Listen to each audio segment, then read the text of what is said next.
Don't open the video with save this video. Text has got to captivate them and make them want to stop and watch the video. If you can get the retention over 60% in the first 3 seconds, the video is going to perform significantly better. If you do split screens, you need to make it very clear on what's good, what's bad. We've got to find a way to make the video entertaining if we're going to deliver boring subject matter. We're about to do content audits for the PT Domination students. We're gonna rip apart their content, tell them what's going viral, what's not, and why. Let's get it. For my post about testicular cancer and my experience in that waiting room, I run into this guy on the street yesterday. It was an older couple, and I was talking to this gentleman, and he says, "You know, son, I'm on my way out." And he does one of those, and he said, "I have stage 4 cancer." I said, "Oh my gosh, I'm so sorry to hear that, sir." He said, "There is nothing that I could ever do to repay the world for what it has given me." That's what he says. And he goes, "When the doctor told me I had stage 4 cancer, he said, the science says that you have a 50-50 chance of surviving a year." And he said, "Well, doc, I'm not really rolling with the science on this one. I'll see you in 10 years. And he told me that was 9 years ago. He said, "So I plan on going back and seeing my doctor in a year." He said, "But it's a brain hack, son. People don't understand the power that we have with our minds. It's a brain hack, son." I do pay a lot of attention to the text on screen. That's something I'm heavily focused on. So if I was to give you feedback on this video based on the context that I got from the video, I would want the text on screen to be captivating to somebody that had no idea what this video is about. So I would probably have said something around the lines of like, "I had testicular cancer," with like a heartbreak emoji. Because that, if I have no idea who you are and what your story is, that is immediately gonna catch my attention. Like as an example, like for the post I just made on my profile like a couple stories ago, the text on the screen says, "I'm shutting down my business coaching offer." And immediately people are like, "What the f?" You know? And people didn't even watch the video. I got DMs being like, "Oh my God, you're not a business coach anymore?" I'm like, "Did you watch the video or did you just see the preview?" They're like, "I saw the thumbnail." I'm like, "Go watch the video," okay? But yeah, long story short, I would say that text has got to captivate them and make them want to stop and watch the video. When you and Brittany are thinking about titles, what I want you to think about is don't make it like a cute title, all right? So like, "It's a brain hack, son" is like a cute title. That would be like, oh, that's like a cool quote. You don't want to make it a cute title, all right? You want the title to have intention. The title should either be like very specifically written to like trigger or draw an emotion, would be one of the reasons I'd make a title, or a very clear description of what the video is about. "It's a brain hack, son." I'm gonna have zero context of what that means if I'm not you. And as a viewer, it's like I try to think about it through the lens of like my viewer does not care about me. And so they're not gonna care about my cool quote, you know? So I have to make them care, you know? And making a bold statement like "I beat testicular cancer" would be that's a bold enough title to catch my attention in the first 3 seconds. By the way, something I've been paying a lot of attention to, you guys, and all of you guys can do this in your Edits app, is if everybody opens up their Edits app. So Carter, as an example for you, if you wanted to open up your Edits app right now on Instagram, you go to Edits, and then you go to that video that you just posted, open up your insights on your Edits app, and then go to that video, and then you will actually be able to see what percentage of your viewers are watching after the first 3 seconds. So go to your guys' videos and go to your retention graph, and the retention graph will look like this. I'll bring it up to the screen so you guys can see. Right there, retention graph will go like this, and then you can see what percentage of your viewers are watching after the first 3 seconds by dragging your thumb along. What percentage of people, Carter, were watching after the first 3 seconds of that video? Just type it in the chat box. Yeah, so 47% is decent. That should be a big focus for you, Carter. It's like, okay, let's get the retention over 60% of the first 3 seconds.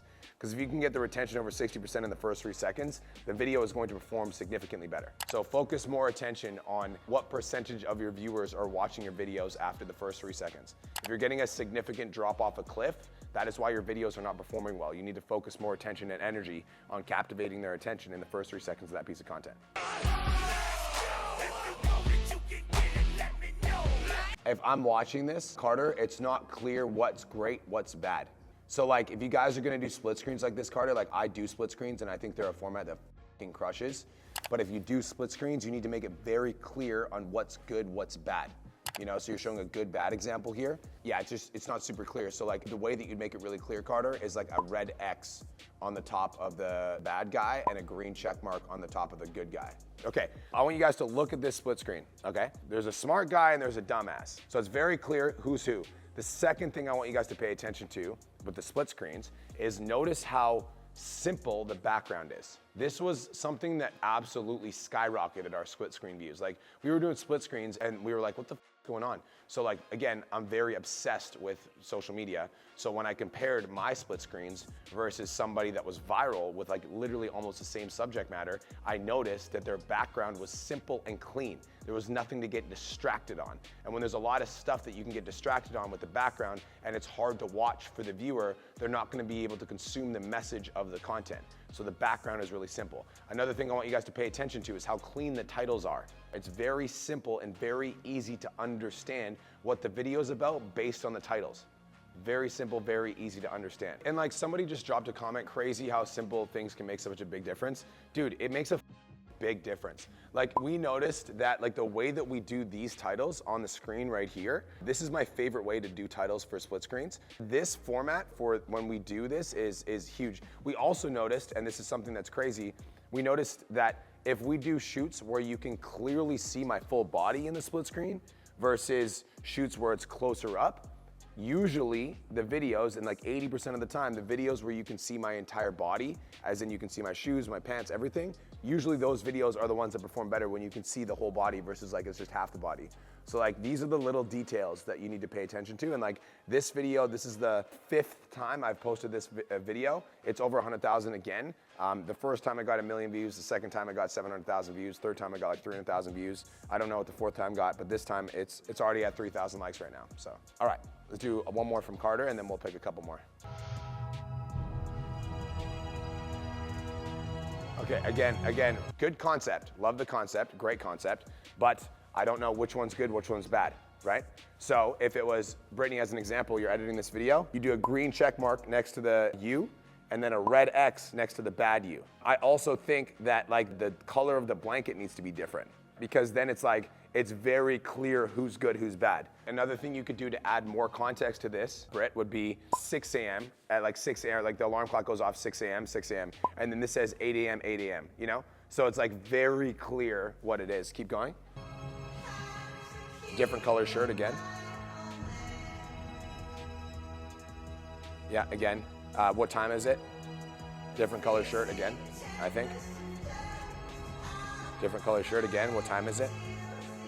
So just out of curiosity, and I just want to prove a point here, who here just got value on how to do better split screens based off of what Cole and I just went over? Here's what happens. You guys come to content audits and you're like, oh, they didn't pick my content. What the f? But like, dude, we just literally broke down how to do a split screen. So like if you guys took that stuff seriously and you went and executed on that stuff, your content instantly gets better, which is why it's better to collectively learn instead of just being like, oh, well, you know, they didn't pick me, so, you know, it's, you know, I didn't learn anything. You guys gotta be paying attention to the little details. All right, Cole. Let's see. Burning body fat and building muscle at the same time. You can't do that. My client did though. But like how? Well, she's a nurse and a student. This style of captions is clearly edited by AI. There's ways that you guys can use Submagic and like custom edit your text or even just make them simpler. I think that this style, the Alex Hormozi style, is like 2024 type of style. I think when you do this now, it just doesn't perform as well. And this is a recommendation for everybody, just simpler captions. Story time. I'm gonna hear about my grandparents for a little bit. No, but as soon as you said story time, none you of them lost are alive. a bunch of people. Just tell them the story. Keep going. My mom's parents, some of the hardest workers on this planet. They had a philosophy: get up early, get your stuff done, so you can enjoy the rest of your day. No matter how tired you were, what you did last night, how sick you were, nothing. One day, the man that would pick me up to put the angel on the Christmas tree, I was picking up to move from bed to bed. For the first time in my life, I ever saw tears come out of that man's face.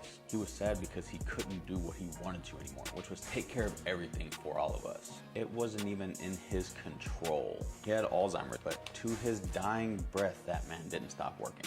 He was a master electrician, and before things got like really bad, there was a time in the middle of the night he thought he was at work and he took an entire wall down to the framing with a shoe.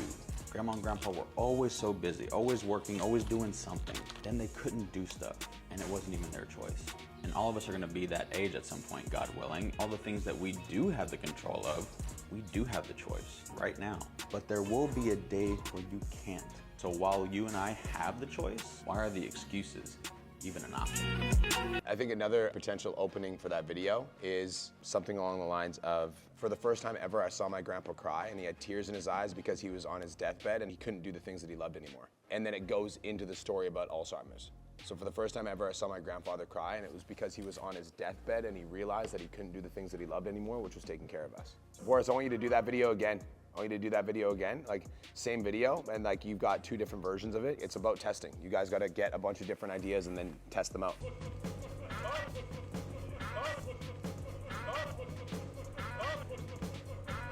Can't read that.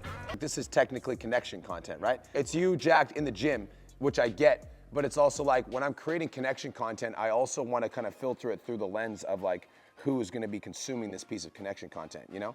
As an example, Forrest, there's a carousel on my page where I talk, who's here has seen the carousel where it's like my mom kicked me out when I was 8 years old? You guys seen that carousel? Even though it's telling my story, Forrest, and it's connecting with my audience, I'm still connecting with my audience in a way that kind of relates to the type of person I'm trying to attract, like my ideal client demographic. So when you guys are doing connection content, you do want to do connection content, but you also want to think through the idea of like, how does this actually relate? So like if you scroll through this piece of content, like yeah, it's connection, so just scroll through. Scroll through, scroll through, scroll through, scroll through. This is connection, connection, connection, connection, connection. But then I locked in and became a fitness coach. Now I became a business coach for others. Now this is my life. This is my life. This is my life. Business coaching for others, blah, blah, blah, blah, blah. And now there's like a piece of inspiration that leads towards my avatar. So for you as an example, Forrest, the concept of like just show up, it could be you at the gym, just literally being like, yo, like sometimes you're gonna get, you know, somebody's gonna hit the back of your car. Sometimes your kids are gonna, you know, run up to you after school and, you know, be screaming in your face. Sometimes you're gonna get off work and your husband's gonna want to, you know, you to make him dinner. Sometimes you're gonna be so tired from taking care of everybody else except for yourself, but you still have to show up to the gym, ladies. You still have to do the work. It's like, I get it, you know, I'm a father myself. I've got responsibilities, I've got things on my plate, but every day I show up to the gym and I do the work regardless of how I feel. You understand what I'm saying? So it's like, I'm still able to connect with my audience to talk about showing up, but I do that in a way that connects with them as well. Save this video because I'm about to give you some of your time back. When you became a mom, everything had to go onto a schedule, but the one thing you didn't put onto that schedule was you. I want you to write down everything that you want to get accomplished. Going to the gym, getting laundry done. Then I want you to write down how long each one of those things takes. Look at the entire week and block off time and put all those things into a system. Once you have that system, you end up with more of your time back. So to the moms that feel like they lost themselves the second they became a mom, if you want some help with that, comment structure. Scene change every 1.5 to 3 seconds if we're gonna talk about a boring subject like that. Immediately, the reason you're losing retention on those videos for us is because like when I'm talking about boring subject matter, and like, trust me, when I'm like, if you're a personal trainer that wants to grow your business to 10K a month, extremely boring subject matter. So I need to find ways to entertain the audience while I'm doing that. Like I get the folding laundry, like that could be the opening scene, but then the next scene should be you in the kitchen sitting down on the couch. We've got to find a way to make the video entertaining if we're going to deliver boring subject matter. I also don't think that the video was necessarily, can you watch it again? I don't think I had depth. There's no depth in the value there. Let me see this. Save this video because I'm about to give you some of your time back. Don't open the video with save this video. When you became a mom, everything had to go onto a schedule, but the one thing you didn't put onto that schedule was you. I want you to write down everything that you want to get accomplished. Going to the gym, getting laundry done. Then I want you to write down how long each one of those things takes. Look at the entire week and block off time and put all those things into a system. Once you have that system, you end up with more of your time back. But to the What moms system? that feel like they lost we talked about themselves. Hey guys, if you want to go viral on social media, all you need is a system, right? If you get a system, you'll go viral on social media. That's all you need. Follow for more value, right? So Forrest, you said roast me. I'm roasting you. If you're gonna give me a system, then you need to articulate what that system is, right? You need to tell me what that system is. Like, you have like a whiteboard behind you, and you're like, nah, this is how I do this video. Because again, boring subject matter, so immediately my brain goes, how do I entertain them? You, no go gym. You, no time. You, no time, no system. System. Mom, no time. Mom, no workout, no time, sad. Here's how to fix that. System. Do this, do this, do this, do this, do this. And if you want some help, follow me. Let's do one more. Let's do Carla Gillis. On today's episode of Don't Buy This, Buy That, we're going shopping for bread. Go back to the start though. On today's... Pause. There should be a text on screen for this.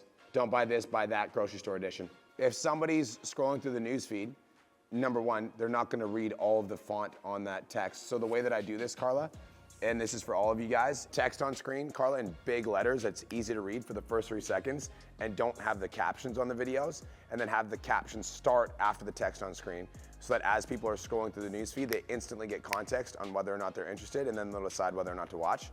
So yeah, that's what I would, don't buy this, buy that, grocery store edition. Episode of Don't Buy This, Buy That, we're going shopping for bread, which often gets blamed for weight gain, but the real issue is the type of bread most people are choosing. Most breads on the shelf are made with refined flour that digest. Pause. So like, if you're gonna do a video like this, Carla, you can do the overarching theme, but you need to show, like you need to pick up a piece of bread, the loaf of bread. Yeah, pick out the piece of bread, open the video, start eating it. No, don't do that. That would get views. Did you just open up the bread? Oh, dude, that'd be funny. That would get views. But yeah, long story short, if you want to be a psychopath, do that. If you don't want to be a psychopath, but just pick up the bread and so that the audience can see clearly, like, this is the bad bread. And then if it's going to be the bad bread, Carla, it's like red X and you're like refined, whatever the you said. I'm not a fitness coach, so I'm not going to pretend to be you. But yeah, so it's like the bad bread, and then you go over to the good bread and you pick it up, and there's a green check mark, and it's like very clear, and the reason it's a green check mark, and blah, blah, blah. I will do one more video. Obvious stuff, no bluff, diamond life, too tough, fast lane, that's enough, respect, no. I also think that like better hook for that would have been perimenopause can make your body feel unfamiliar. That's probably a way better hook. Again, you gotta have bigger, bolder text that people can see because I can't see that, you know? It blends in with the background, it blends in with your shoes, it's hard to read, and if it's hard to read for your audience, they're gonna dip immediately. All right, guys, that brings us to the end of the virtual, y'all. Yeah. That brings us to the end of the virtual. If that was valuable and you wanna learn more about how you can grow your online coaching business, tap the button in the chat box below to apply for coaching. I'll talk to you soon. Peace.